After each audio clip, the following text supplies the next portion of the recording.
Hi friends, welcome to my channel. ఇవాళ special నేను beetroot halwa చేస్తున్నాను అండి. బీట్రూట్ ఎక్కువ లైక్ చేయరు కదా చాలా మంది. ఇలా హల్వా చేసుకుని తినండి, అసలు ఆ టేస్టే రాదండి, చాలా బాగుంటుంది.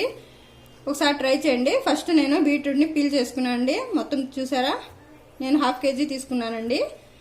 ఇప్పుడు దీనికి 1/2 లీటర్ పాలు కావాలండి. ఇప్పుడు ఫస్ట్ బీట్రూట్ని మనం సన్నగా తురుముకుందామండి.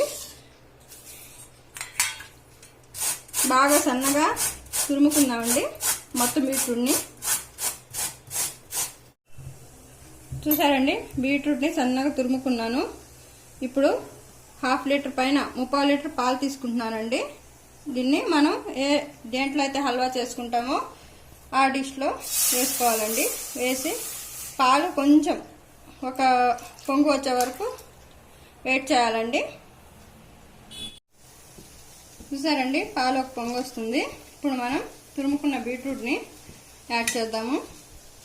ఇలా వేస్తే మనం బీట్రూట్ని నెయ్యిలో ఫ్రై చేసుకొని వేస్తే కొంచెం బీట్రూట్ వాసన వస్తుందండి. ఇలా పాలల్లో ఉడికించుకుంటే ఆ వాసన పోతుందండి. ఒకసారి ఇలా ట్రై చేయండి, మీకే తెలుస్తుంది, అసలు బీట్రూట్ వాసన రాదండి. ఇలా పాలల్లో ఉడికించుకుంటే మనం దీన్ని లో ఫ్లేమ్లో పాలల్లో బాగా ఉడికించుకోవాలండి.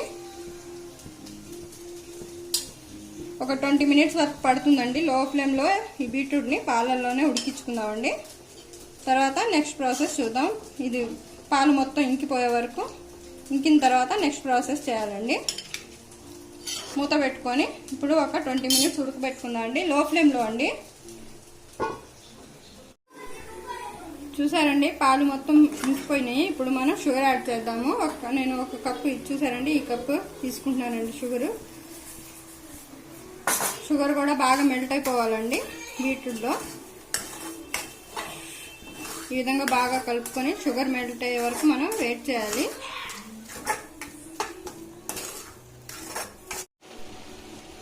పక్కన హల్వా ఉడుకుతుందండి. ఈ లోపు మనం డ్రై ఫ్రూట్స్ని ఫ్రై చేసుకుందాము.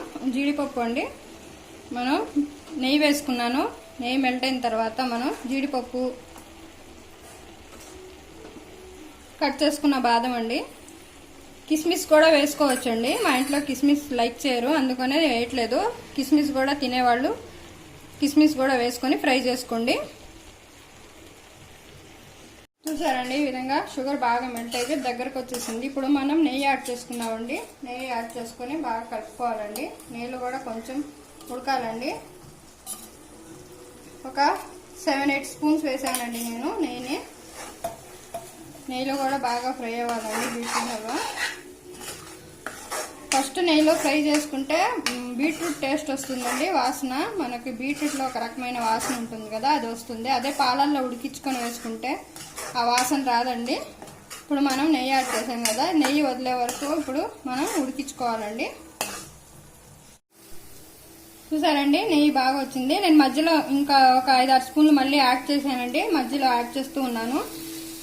నెయ్యి బాగా పక్కకు సైడ్లోకి వచ్చేసింది. ఇప్పుడు బీట్రూట్ హల్వా రెడీ అయిపోయిందండి. మనకి మనం ఫ్రై చేసుకున్నామండి ఆల్రెడీ. జీడిపప్పు, బాదం అన్నీ ఫ్రై చేసుకున్నాం. డ్రై ఫ్రూట్స్ని వేసేసుకున్నామండి. వేసేసుకొని బాగా కలుపుకుందాం. ఎంతో టేస్టీ అయినా బీట్రూట్ హల్వా రెడీ అయిపోయింది. ఒకసారి ట్రై చేయండి. ఇప్పుడు సర్వింగ్ బౌల్లో సర్వ్ చేసుకుందాం. చూసారండి, ఎంతో టేస్టీ అయినా బీట్రూట్ హల్వా, చాలా టేస్ట్ ఉంటుందండి. ఒకసారి ట్రై చేయండి. ఎంతో టేస్టీగా, అసలు బీట్రూట్ టేస్టే తెలియదండి మనకి. ఒకసారి ట్రై చేయండి, పిల్లలకి పెట్టండి. చాలా హెల్దీ అండి బీట్రూట్, బ్లడ్ కూడా పడుతుంది పిల్లలకి. నా ఛానల్ నచ్చితే లైక్ చేయండి, షేర్ చేయండి, సబ్స్క్రైబ్ చేయండి. Thank you for watching.